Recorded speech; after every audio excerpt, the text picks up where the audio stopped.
Twin flame journey में आप बहुत अच्छा बैलेंस होकर चल रहे थे। सेपरेशन पीरियड को भी जस्ट आप ओवर करने वाले थे, यानी कि सेपरेशन पीरियड भी ओवर होने वाला था, ख़त्म होने वाला था।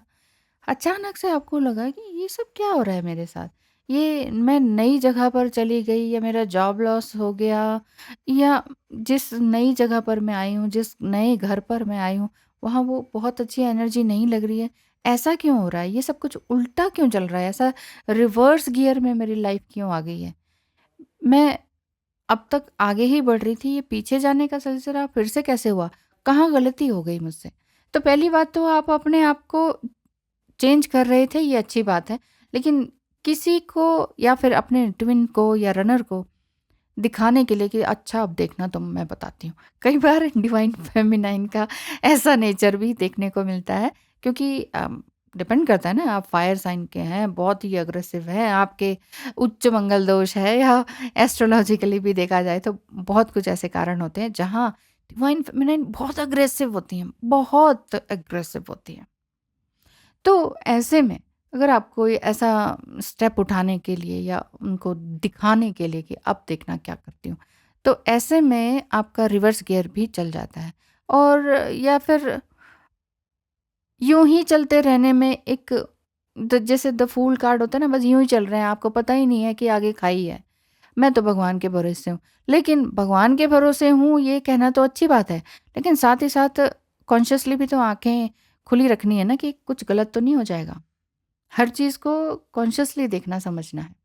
तो सबसे पहले तो मैं ये बता देती हूँ जल्दी से कि क्या करना चाहिए। सबसे पहले अपने थॉट्स पर विचार करना चाहिए। अब मेरे जो थॉट्स आ रहे हैं वो क्या हैं, क्यों हैं, क्या कारण से हैं? किस बात का डर है मुझे? मुझे ऐसा क्यों सोच आ रही है और मुझे क्या करना चाहिए? और फिर ये सोचें कि मैं तो थॉट नहीं हूँ, तो फिर मैं क्यों अटक रही हूँ? मुझे स्टक नहीं होना है। दूसरी बात ये सोचिए कि मेरे कैसे इमोशंस आ रहे हैं? मैं कैसे मैं कैसी सोल हूँ? जो मैं कर रही हूँ वो सही है क्या? क्या आज मैंने खुद को इस तरह से हील किया, तो क्या मैं बहुत ज़्यादा इमोशनल हूँ? दूसरे के दुःख से दुखी होती हूँ? हाँ, मैं इमोशनल हूँ।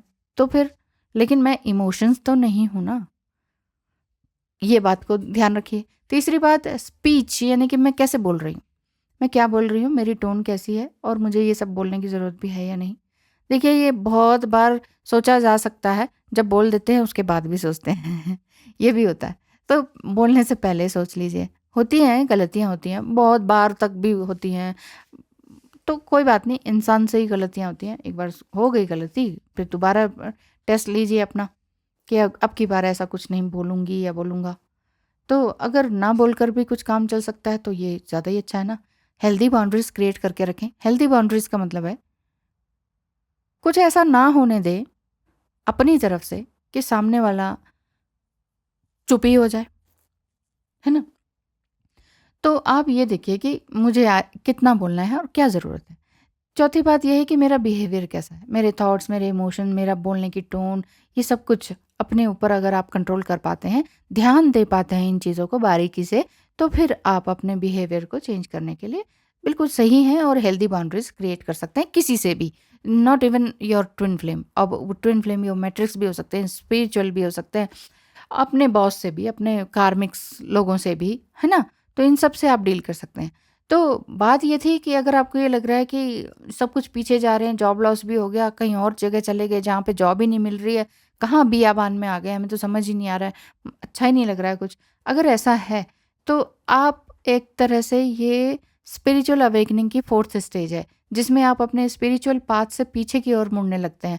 बार-बार ये लगता है कि बस बहुत हो गया, लाइफ में चैलेंजेस ही चैलेंजेस देखे हैं, अब मुझे कोई चैलेंज ही नहीं लेना, छोड़ दो, मुझे कुछ नहीं करना। तो अगर इस स्टेज में अगर आप स्टक हो गए हैं तो वाक़ई आप पीछे जा रहे हैं। बस आप ये समझ लीजिए कि ये डिवाइन का टेस्ट है, डिवाइन जर्नी है। हेल्पलेस बिल्कुल भी फ़ील ना करें और ये समझिए कि डिवाइन टेस्टिंग चल रही है, इसमें मुझे पास होना ही होना है। ठीक है?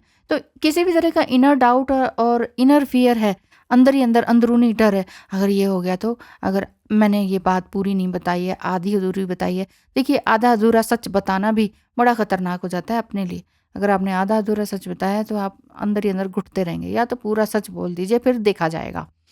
या फिर कुछ भी मत बोलिए, सब कुछ भगवान को समर्पित कर दीजिए, क्योंकि आपको पता नहीं है कि ह्यूमन बीइंग ही तो है सामने वाला पर्सन, चाहे वो आपका रनर ही हो, आपका ट्विन फ्लेम ही हो, तो कैसा बिहेव करे, क्या ना करे, क्या ना करे। इसलिए इससे अच्छा यही है कि आप ईश्वर के आगे समर्पित हो जाएँ।